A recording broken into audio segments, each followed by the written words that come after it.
John eats keto. What's up? Just on my way to a keto meetup. This week's episode is going to be about community. Specifically, keto communities. I've been part of this Keto San Antonio group, I don't know,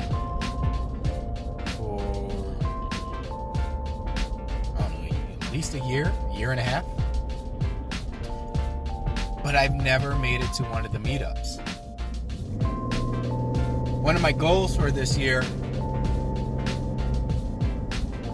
was to change that and be more involved in the keto community.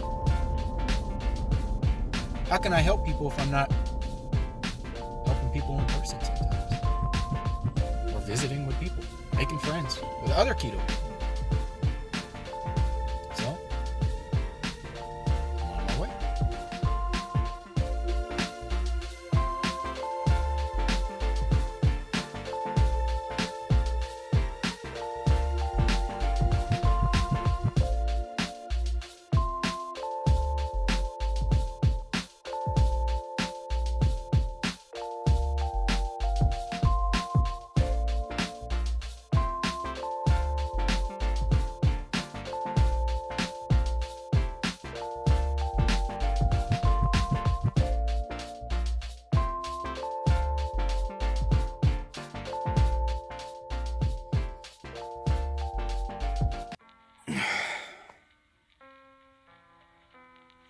Angry. I was in the process of exporting the video to upload, and because I've been uploading video after week, I haven't been deleting them. So when I tried to export the video, I didn't have any more room.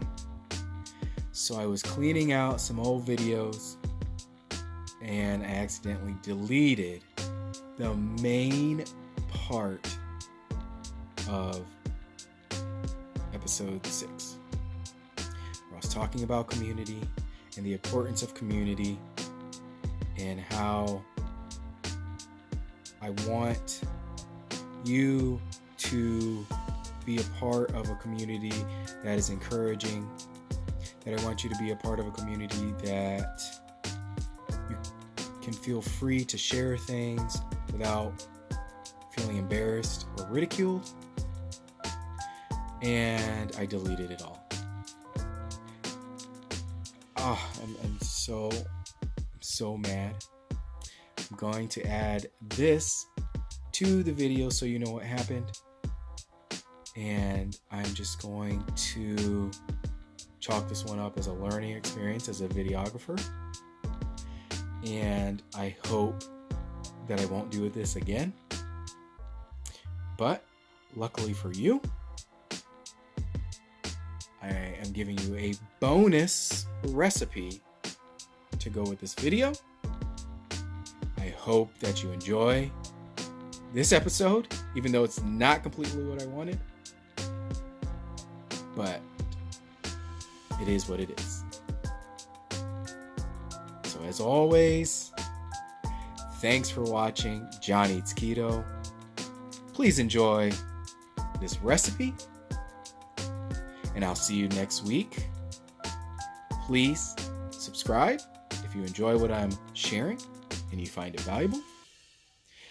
Or leave some comments. Let me know if you have a question that I'll try to answer. Otherwise, I'll see you next week. Peace. Hey, it's bonus recipe time. About to show you how to make some jalapeno poppers that my grocery store sells for 7 to 8 of them, $6.50 to $8 a piece. Meanwhile, you can buy these fresh jalapenos at 78 cents a pound and just make them yourself. Now here I am. I cut my jalapenos with gloves on. Okay? I learned the hard way that cutting them without gloves will cause your face a lot of hurt. It hurts so so bad. Get you some gloves if you're gonna do this recipe like I am. So here I'm just cutting the tops off of all of the jalapenos. And then that just helps to slice them down the middle like I am, because it gives it a flat edge and you can cut from the back. And then I'm just going to de-vein them or de-rib them and take out the middle. And I have a very sharp Japanese paring knife that cuts through all my meats and vegetables like butter. And you see it, I just scrape out the inside. I leave a little bit of seed in them because I like that little extra spice, but I take some of that out. But later I'm going to show you how I add a special flavor but adds some extra spice to the jalapeno bacon wrap poppers.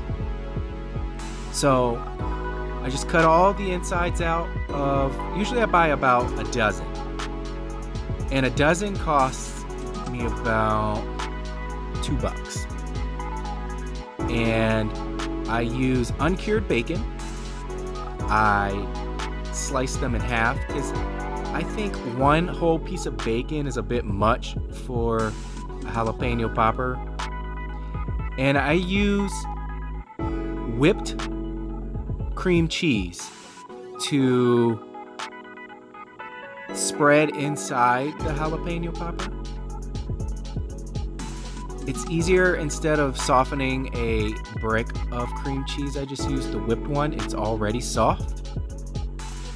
And I spread it with a spoon and it smooths out by itself with the back of the spoon. And in this batch, I did half regular cream cheese.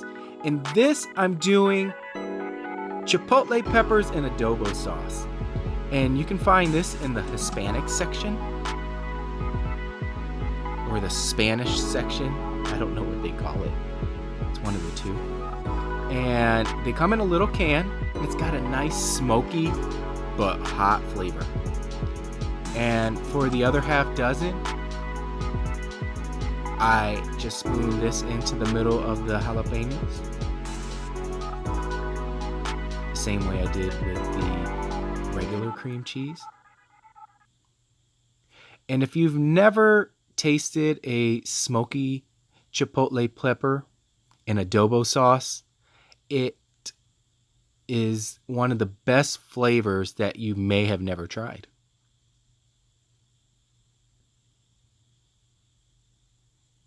Now I'm going to finish putting on the cream cheese on the other half dozen. And then when I'm done, you don't even need toothpicks. You're going to wrap the bacon around the jalapenos. So what I do is I like to start with the bacon at the top and just flip it around and stick it to the other side of the cream cheese. And cutting them in half makes the bacon fit perfectly around the half of the jalapeno. And then I throw them onto a aluminum foil covered baking sheet. And I'll bake it in the oven at 425 for about 18 to 20 minutes. And that time will get them to get nice and soft. The bacon will get nice and crunchy. And then you'll have these sizzling, delicious, full-flavored bacon-wrapped jalapeno poppers.